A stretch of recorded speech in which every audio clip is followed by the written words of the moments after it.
Okay, today we're on Adam of the Road, chapter 14. It's called Adam to the Rescue, and it's a little bit of a longer chapter, so we're just going to read half of it today, and then the other half on Friday.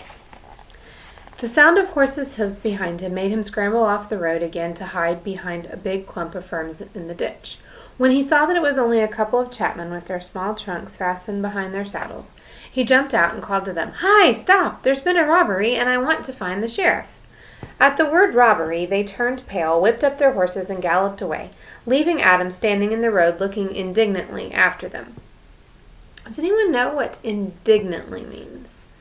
It ends in an ly, so you should know what part of speech it is, right? Adverb. And it means angrily. After that, Adam saw nobody till he left the wood behind. Then the first person whom he came on was a young shepherd, who was eating his dinner under a hedge with his dog sitting up watchfully beside him, and his flock grazing in the field before him.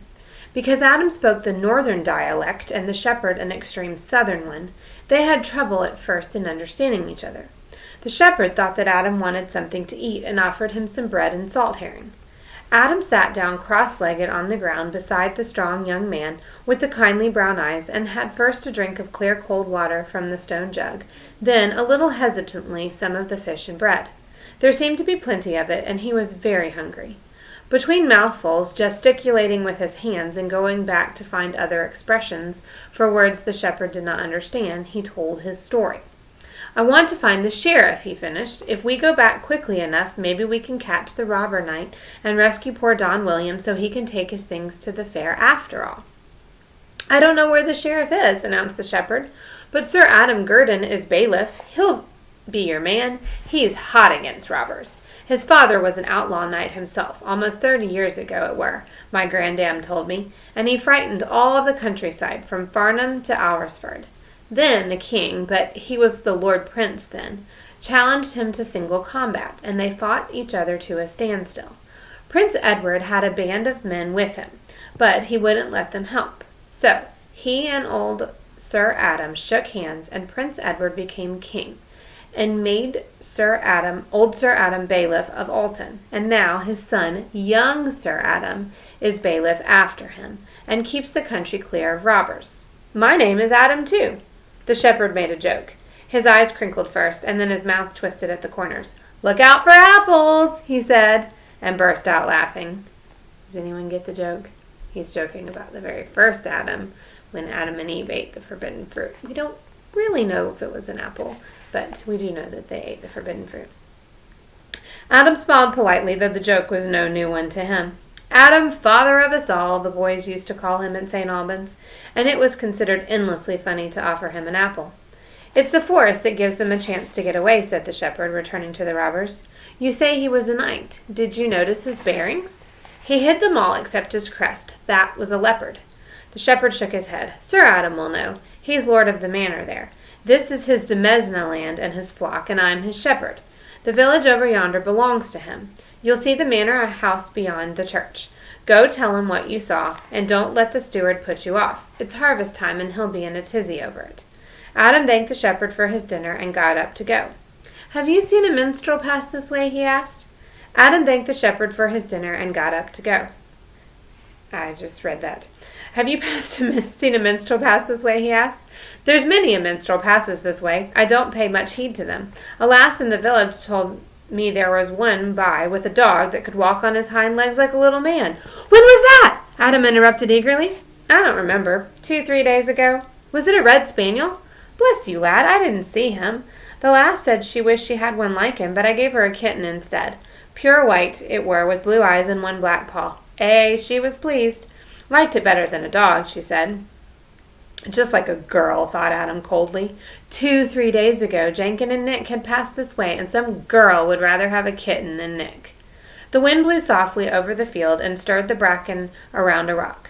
A bird perched on a sheep's back to look for ticks, and the sheep went on cropping the short grass without noticing it. Adam felt drowsy after his dinner, and this would have been a good place to lie down and sleep for a while. But he had tarried too long already. He set off at a brisk pace in the direction the shepherd showed to him. He passed the fields that were being harvested and saw what must have been the whole village, men, women, and children out working in the sun.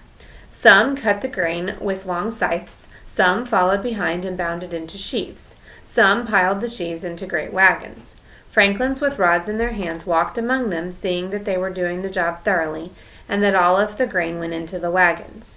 It was the Lord's fields they were harvesting now, putting in the days of boon work that each villein was required to give to his Lord. Villein is one of your vocab words on your page, and it looks a lot like villain, so make sure you look up Villein and see what it means. Across the road, Adam saw the fields that belonged to the villeins waiting to be harvested. They were laid out in strips with unplowed land between them to separate one man's holdings from another's. The breeze sweeping over the golden grain made paths and swirls in it. The village itself was deserted, except for a few mothers and babies and lame folk. The houses and the cottages, each in its garden, clustered together along both sides of the road, while the fields and the meadows and the pastureland and woodland spread out all around them as far as the eye could see. Beyond the church, as the shepherd said, was the Lord's gateway, and beyond that, sitting on a bit of a hill where it could overlook the village and the land that belonged to it, was the manor house. It was not easy for a boy with torn clothes and no cap to convince the Lord's servants, in the height of the busy harvest season, that he had important business with the Lord of the manor. Without his harp, Adam could not even claim a minstrel's right of entrance.